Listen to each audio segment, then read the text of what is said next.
নমস্কার বন্ধুরা, রিধি কিচেনে স্বাগত জানাই। আজকে আমরা বানাচ্ছি রুই মাছের কালিয়া। কাতলা মাছের কালিয়া তো অনেকবার খেয়েছেন, কিন্তু সঠিকভাবে রুই মাছের কালিয়াটা কিভাবে বানাতে হয় একবার দেখে নিন। প্রথমে লবণ হলুদ যেমন আমরা মাছে মাখাই ঠিক সেরকমভাবে খুব ভালো করে প্রত্যেকটা মাছের গায়ে খুব ভালোভাবে কিন্তু লবণ আর হলুদটাকে আমাদের মাখিয়ে নিতে হবে।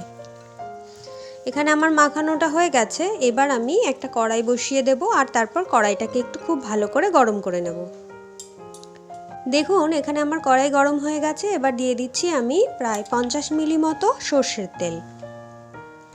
সর্ষের তেল গরম হয়ে গেলে ওর মধ্যে আমি এক এক করে লবণ হলুদ মাখিয়ে রাখা মাছ আমি একটা একটা করে দিয়ে এভাবে খুব সাবধানে তেলের মধ্যে কিন্তু দিতে হবে। দেওয়ার পর ভেজে নেব।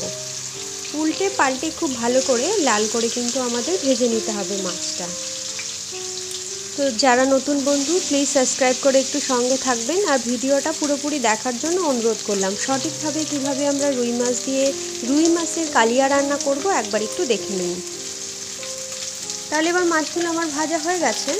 ঠিক এরকম লাল লাল করে কিন্তু মাছগুলোকে আমাদের সব ভেজে নিতে হবে।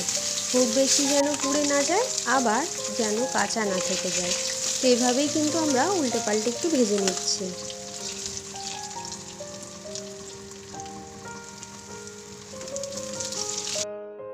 মাছ সব ভাজা হয়ে গেছে। এবার ওই তেলের মধ্যে আমি 1 চামচ দিয়ে দিয়েছি সাদা জিরে, 2টো শুকনো লঙ্কা, একটা তেজপাতা ছিঁড়ে খুব ভালো করে আমি ফোড়ন দিয়ে দিচ্ছি। ফোড়নটা অবশ্যই একটু হাই ফ্লেমে খুব ভালো করে একটু লাল করে ভেজে নিতে হবে।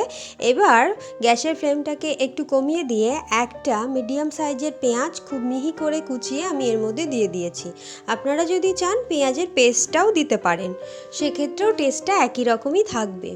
তো এরপর পেঁয়াজ কুচিটা খুব ভালো করে একটু হালকা ব্রাউন হয়ে আসলেই তারপর আমি ওর মধ্যে দিয়ে দিচ্ছি একটা মাঝারি মাপের টমেটো পেস্ট। এখানে আপনারা টমেটোটা কুচো করে কেটেও কিন্তু দিতে পারেন, কিন্তু আমি এখানে টমেটোর পেস্টটাই দিয়েছি।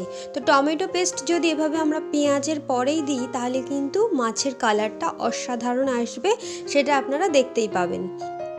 তো এভাবেই দিয়ে টমেটোটা দিয়ে খুব ভালো করে পেঁয়াজের সঙ্গে কিন্তু খুব ভালোভাবে ভেজে নিতে হবে, কারণ টমেটো কিন্তু কাঁচা গন্ধ বেরোলে মাছের কালিয়া একেবারেই খেতে ভালো লাগবে না। এর জন্য খুব ভালো করে কিন্তু আমাদের ভেজে নিতে হবে। যখন আমাদের টমেটোটা ভাজা হয়ে যাবে তখন আমি ওর মধ্যে দিয়ে দিলাম 1 চামচ আদা বাটা, হাফ চামচ রসুন বাটা, আর দিয়ে দেব আমি ধনে জিরে পেস্ট। এখানে কিন্তু যদি ধনে জিরে গুঁড়োটা ব্যবহার করেন তাহলে 1 চামচ ধনের গুঁড়ো 1 চামচ জিরের গুঁড়ো কিন্তু ব্যবহার করে নিতে পারেন। তো এখানে আমি সবটাই বাটা মশলা দিয়ে যেহেতু করছি সেজন্য আমি বাটা মশলার পরিমাণটাই বলছি। খুব ভালো করে কষিয়ে নিয়ে তারপরে কিন্তু আমরা বাকি সব মশলাগুলো অ্যাড করব। দিয়ে দেবো এবার লঙ্কার পেস্ট। লঙ্কা এখানে কাঁচা লঙ্কা 5 থেকে 6টা আমি পেস্টের মধ্যে দিয়ে দিয়েছি। এবার দিয়ে দিলাম লবণ, দিয়ে দিলাম হলুদ। পরিমাণ মতো লবণ হলুদটা এই সময় অ্যাড করে দিতে হবে। মোটামুটি হাফ চামচের মতো এখানে আমি লবণ আর হাফ চামচ হলুদ দিয়ে দিয়েছি। আর এখানে হাফ চামচের মতো কাশ্মীর লাল লঙ্কার গুঁড়োটা ব্যবহার করছি। এটা ব্যবহার করলে কিন্তু কালারটা দারুণ আসে, ঝালটাও অত বেশি না, কিন্তু কালারটা খুব ভালো আসে। এবার আমি 2 চামচ টক দইকে খুব ভালোভাবে ফেটিয়ে নিয়েছি। এবার এর মধ্যে সেটাকে অ্যাড করে দিলাম, দিয়ে খুব ভালো করে মশলার সঙ্গে কিন্তু আমাদের মেশাতে হবে। এই সময় গ্যাসের ফ্লেমটা একদম লোতে রাখতে হবে। তারপর যখন মশলা থেকে তেল ছাড়তে শুরু করবে, এবার আমি ওই দই ফেটানোর বাটিটাকেই একটু জল এর মধ্যে দিয়ে দিলাম। এতে করে মশলাটা কষানো হয়ে যাবে খুব ভালোভাবে। তো এখানে দেখুন মশলা কিন্তু কষানো হয়ে গেছে। এবার পরিমাণ মতো গ্রেভির জন্য আমি জল দিয়ে দিচ্ছি।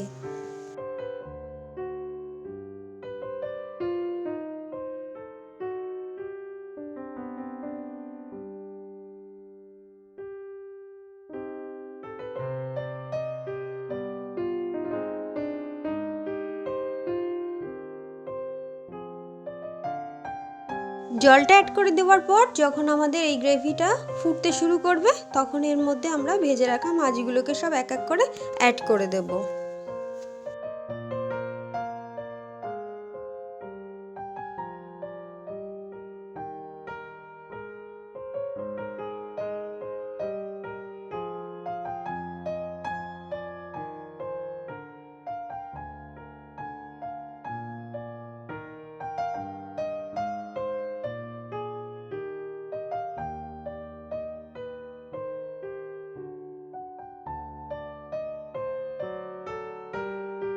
মাছগুলো অ্যাড করে দেওয়ার পর খুব হাই ফ্লেমে 2 মিনিট ফুটিয়ে নেওয়ার পর আমরা এখানে ঢাকা দিয়ে একদম লো ফ্লেমে আরও 5 মিনিট মাছটাকে ফুটিয়ে নেব।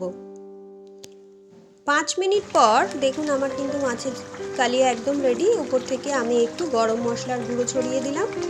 গরম মশলার গুঁড়ো ছড়িয়ে দিয়ে আমি এটা পরিবেশনের জন্য একদম রেডি হয়ে গেছে। দেখুন, দেখতেই পাচ্ছেন এরকম গরম ভাতে কিন্তু রুই মাছের কালিয়াটা দারুণ লাগে খেতে। অবশ্যই বাড়িতে ট্রাই করবেন, আর রেসিপি ভালো লাগলে লাইক শেয়ার করতে ভুলবেন না। নমস্কার।